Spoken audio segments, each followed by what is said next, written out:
Hi use welcome to our channel. Chiranjeevi గారి మనశంకర్ వరప్రసాద్ గారి cinema ఎంత పెద్ద హిట్ అయిందో మనం చూసాం. సో ఎంటర్టైన్మెంట్ వేలో చిరంజీవి గారి సినిమా తీస్తే ఈ రేంజ్ సక్సెస్ వస్తుందా అని చెప్పేసి అనిల్ రావిపూడి గారు ఇప్పుడు ప్రూవ్ చేశారు. మరి ఇప్పుడు చిరంజీవి గారు తదుపరి చిత్రాలు ఏ కేటగిరీలో రావాలి, ఎట్లా ఏం చేయాలా, లేకపోతే కమర్షియల్ సినిమాలు చేయాలన్న ఒక చర్చ జరుగుతుంది. ఇప్పుడు దీనికి సంబంధించి డిస్కస్ చేయడానికి ప్రజెంట్ మనతో పాటు సీనియర్ ఫిల్మ్ జర్నలిస్ట్ నారాయణ రాజు గారు ఉన్నారు. వారిని అడిగి తెలుసుకునే ప్రయత్నం చేద్దాం. నమస్కారం సార్. నమస్తే. సార్, చిరంజీవి గారు కంబ్యాక్ ఇచ్చిన తర్వాత ఖైదీ నంబర్ 150, అలాగే వాల్తేరు వీరయ్య, ఇప్పుడు మనశంకర్ వరప్రసాద్ గారు, ఇవే సినిమాలు ఆడాయి. సో ఈ 3 సినిమాల్లో చూసుకుంటే ఎంటర్టైన్మెంట్ పర్పస్ లో ఎక్కువగా వచ్చాయి సార్. కామెడీ సరదాగా నవ్వించడం. సో ఇవి కాకుండా వేరే సినిమాలు చేస్తారు, అవి బాక్స్ ఆఫీస్ వద్ద రిజల్ట్స్ తేడా కొట్టేస్తాయి. మరి ఇప్పుడు చిరంజీవి గారు తన కెరీర్ లో ఇటువంటి సినిమాలే చేయాలా, ఈ తరహా సినిమాలు చేస్తేనే వర్కౌట్ అవుతాయా అన్న చర్చ జరుగుతుంది. మరి తదుపరి సినిమాలు ఎలా ఉండాలి, సో దీనికి సంబంధించి మీరు ఏం చెప్తారు సార్? ఇప్పుడు చిరంజీవి గారు దాదాపుగా 150కి పైగా సినిమాలు చేశారు కదా. ఆయనను మన తెలుగు ఆడియన్స్ ఒక మాస్ హీరో, ఒక స్టార్ హీరో, ఒక మెగాస్టార్ ఈ రూపంలోనే చూస్తారు. మాస్ ఎంత బలంగా ఉంటే ఆ హీరో రేంజ్ అంత ఎక్కువగా ఉంటుంది. గతంలో పెద్ద ఆయన ఎన్టీ రామారావు కావచ్చు, కృష్ణ గారికి కావచ్చు, చిరంజీవి గారికి కావచ్చు, మాస్ బలమే వీళ్ళకి. ఓకే. సినిమాకు ఓపెనింగ్స్ ఎందుకు వస్తాయంటే ఆ మాస్ థియేటర్లకు పోటెత్తుతారు కాబట్టి ఆ రెవెన్యూ వస్తుంటుంది. ఈ ఎంటర్టైన్మెంట్ అంటే ఆ మాస్ హీరోనే ఎంటర్టైన్మెంట్ చేయడం అనేది కొత్త కాదు. ఓకే. చాలా సినిమాల్లో దాదాపుగా ఒక ఇంటర్వెల్ బ్యాంగ్ వరకు తీసుకెళ్లే టైంలో హీరోయిన్తోనో లేదా హీరోయిన్ తండ్రితోనో లేదా ఇంకొక క్యారెక్టర్తోనో హీరోలు సరదాగా జర్నీ చేసే క్యారెక్టర్లు ఉంటాయి. ఇది చిరంజీవి గారు కూడా చేశారు. కానీ మొత్తంగా అంటే 2.5 hours ఒక సినిమా అనుకుంటే 2.5 గంటల పాటు ఈయన కామెడీ చేస్తే దాన్ని మనం ఎంటర్టైన్మెంట్ అంటాం. జనం చూస్తారా లేదా అనే సంశయం చాలాగా ఉంది. ఓకే. గతంలో మంచి పీక్లో ఉన్నప్పుడు చిరంజీవి గారు జంజాల గారు కామెడీ సినిమాలు చేసి జంజాల గారు మల్లాది కృష్ణ చంటబ్బాయి నవలను అదే పేరుతో తీసుకొచ్చారు. అది ఒక డిటెక్టివ్ కథ. మొత్తం టైటిల్ నుంచి శుభం కార్డ్ వరకు మొత్తం ఎంటర్టైన్మెంటే ఉంటుంది. కానీ ఆ సినిమా ఆ రోజున అది వర్కౌట్ కాలేదు, రివర్స్ అయింది. సరే ఇది మనకు అచ్చిరాదు, ఫ్యాన్స్ కూడా మనకు మాస్ ఎంటర్టైన్మెంటే కోరుకుంటున్నారు అన్న ఆలోచన చిరంజీవి కూడా కలిగింది. ఆ తర్వాత ఆయన మళ్ళీ తనదైన తరహాలో ఒక మాస్ ఎంటర్టైన్మెంట్ సినిమాలు చేస్తూ సక్సెస్ సాధిస్తూ వచ్చారు. అలాంటి చిరంజీవి ఒక టైంలో కేవలం మాస్ సినిమాలు చేయడమే కాదు, ఆడియన్స్కు మనం ఒక సందేశం, ఒక ఇన్స్పిరేషన్ కలిగించే క్యారెక్టర్లు కూడా చేయాలనే భావనతో స్టాలిన్ కావచ్చు, ఠాగూర్ కావచ్చు, మాస్టర్ కావచ్చు, ఇలాంటి కొన్ని సినిమాలు చేశాడు. అవి సక్సెస్ అయ్యాయి. ఈ క్రమంలో ఆయన కొంత గ్యాప్ తీసుకోవడం, మళ్ళీ రావడంతో కమ్బ్యాక్ సినిమా అంటే మళ్ళీ చిరంజీవి అంటే ఆడియన్స్ ఏం కోరుకుంటారో అవే అంశాలు ఉండాలి.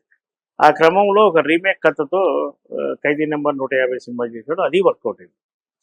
ఆ తర్వాత మాత్రం ఆయన చేసిన సినిమాలు సంఖ్యాపరంగా ఉన్నప్పటికీ సక్సెస్ పరంగా వెనకబడ్డాయి. అవును. ఆయన అద్భుతమైన అటెంప్ట్ సైరా. అవును. అది రియలిస్టిక్ స్టోరీ, ఇన్స్పిరేషన్ కలిగించే స్టోరీ. కానీ చిరంజీవిని ఆ క్యారెక్టర్లో చూడలేకపోయారు. దాంతో అది ఆడలేకపోయింది. అలాగే వాల్తేరు వీరయ్య లాంటి సినిమా వచ్చింది. అది సీరియస్ సబ్జెక్ట్ ఉన్నప్పటికీ అందులో ఎంటర్టైన్మెంట్ ఫాల్ ఎక్కువ ఉంది, అది బాగా ఆడింది. ఆ తర్వాత మళ్ళీ బోలాశంకరు, ఆచార్య, గాడ్ ఫాదర్ ఇవేం వర్కౌట్ కాలేదు. ఇదే క్రమంలో ఈ వరుసగా పెద్ద మాస్ హీరోలతో కామెడీ క్యారెక్టర్లు చేస్తూ సక్సెస్ అవుతున్న అనిల్ రావిపూడి చిరంజీవికి కనెక్ట్ అయ్యారు. చిరంజీవిని మొదటి నుంచి అంటే తను ఎదుగుతున్న క్రమంలో చిరంజీవి సినిమాలని చూసిన వ్యక్తి. చిరంజీవి నుంచి ఈ తరహా అంటే మాస్ కాకుండా ఒక ఎంటర్టైన్మెంట్ క్యారెక్టర్ ఇస్తే జనం చూస్తారన్న కాన్ఫిడెన్స్ ఆయనకుంటే సరిపోదు, కథ చెప్పి చిరంజీవిని కూడా పిచ్చాడు. ఆయన కూడా రెగ్యులర్ కాకుండా ఒక అడుగు అటేద్దామని వేశాడు. వేయడం భారీగా అడుగు పడింది, పెద్ద సక్సెస్ వచ్చింది.